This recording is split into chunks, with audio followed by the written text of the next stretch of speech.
Oh my goodness, MySpace is gay, just so all you know. I mean, I just spent the past half hour trying to upload a nice little video blog thingy, and whenever I finally got my final copy that I really liked, it wouldn't, it let me upload it, but whenever I went to replay it back, it said that my video wasn't available, and that kind of made me mad. And it really takes quite a bit to make me mad, but technology and I just do not mix, so that was just like the final straw. But so I decided to outsmart MySpace and make my video again on YouTube, and then just post like the link or embed the video on my profile so people can see it anyways. So screw you, MySpace. This video was originally supposed to be about my vampire obsession. I have a humongous vampire book obsession. I love to read vampire books. Let me start out with a question to all of you viewers, which is going to be like maybe 3. Has anybody ever heard of Laurel K. Hamilton? Anybody at all? No one? Okay, I'm taking that as a no. If you have, then you know that she is flipping awesome. A lot of people don't like her, but that's because they're prudes and stuck up and afraid of sexuality and all that good stuff. She writes vampire books about a vampire hunter, and in those she combines the murder mystery, detective working, magic, vampires, zombies, werewolves, and like 53 other were species. There's like were snakes, and just I think she takes it a little bit too far with that, but she combines all of that into one series of books, and the series is still going. I just read the 17th one here in April, I do believe, so I'm waiting for the next one. But she's my favorite author ever, and if any of you know me, I have read bukus and bukus of books, or oodles. I really like the word oodles. Oodles of books. So it takes quite a bit to make it in my top, maybe 10, but she's the number 1. Right under her, at the spot number 2, is Jim Butcher, who kind of does the same thing, except instead of the main character being a vampire hunter, the main character is a wizard named Harry Dresden, and he does a lot of PI work, and they're just really, really awesome. I mean, they combine vampires and crime and just all the good stuff, but he doesn't really have the sexuality and eroticism that Laurel K. Hamilton does, because in Jim Butcher's book it's more about the action and adventure, but in Laurel K. Hamilton she does the whole love stories. There is quite a bit of sex in those books, and if you read them, you'll find out why. It's actually in the later books. I think the first 5 are okay, but she really gets into it in the later books, so if you read them, you'll know why. But those are my top 2 authors, and then from there, it goes down to some other really amazing people, like PC Cast, who co-writes with her daughter Kristen Cast on the House of Night series.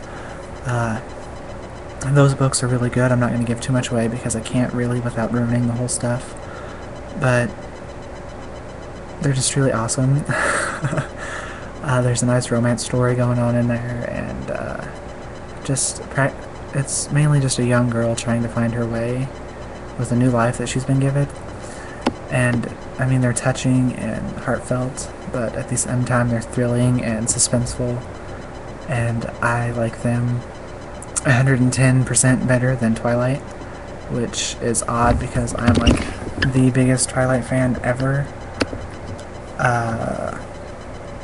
But I know a lot of people who like them a lot better than Twilight too.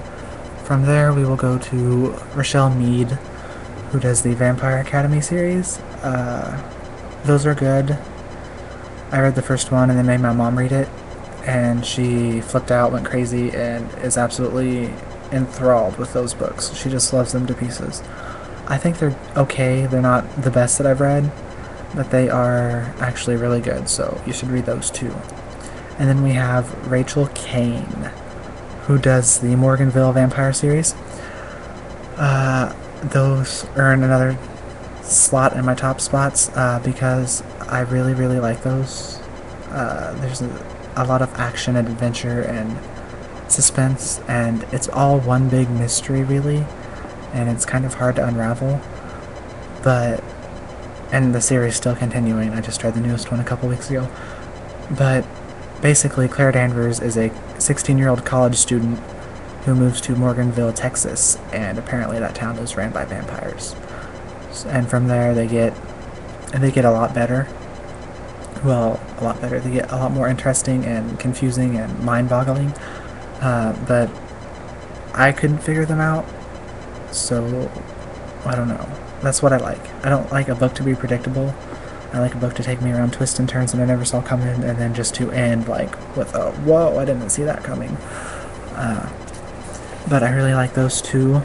And then we have Cassandra Clare, who writes the Mortal Instruments series. I've read the first one, and it was really good. The nerve-wracking, nail-biting, jaw-dropping kind of good. There's a lot of surprises and stuff that I didn't see coming in that one either. I haven't read the second one. I do have that one upstairs. I do plan on reading it. I just haven't got to it yet because I'm in the middle of another book. But from what I read of the first one, her whole series is going to be amazing. If she doesn't screw it up. I hope she doesn't. I don't know. But then, wait a minute, I gotta consult my list. From there we go to Jennifer Raridan. Oh wait, let's skip Jennifer Raridan. I totally forgot Melissa De La Cruz. I can't forget her. She does the Blue Blood series. She combines religion with her vampire myth and lore, and to me that's just amazing, because, I mean, who would connect the two, really? I mean, a lot of people think that vampires are demons from hell, or something weird like that. But in her books, it's actually really surprising. I really like those. They're the type of books that if all of them aren't out in the series, you don't just want to read one, because it freaking ends, and it leaves you hanging, so you have to go read the next one, like, ASAP. I've read the first three, and the third one ended so abruptly that I got mad.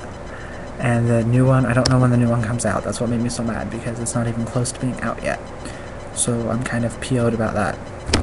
But I absolutely hate it when books do that. You get like so into it, and then you're like, oh my gosh, what's gonna happen? You turn the page and it's over. It's like, what? That's not supposed to happen. You can't do that. But I guess it's a way to draw out stuff and make them more money, I guess. I don't know, but kind of makes me mad. Let's see, Jennifer Raridan. I'm actually currently in the middle of her newest book right now, One More Bite. It's a Jazz Parks novel. Jazz Parks is a CIA assassin whose vampire is a boss. Her boss is a vampire. Sorry about that. But she's really likable and funny. I mean, I love Jazz Parks to death.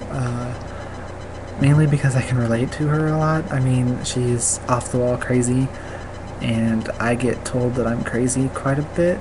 I mean, does talking to yourself, is that considered crazy? I hope not. Well, I mean, I talk to myself a lot. Quite a bit. Really, actually, a lot. All the time.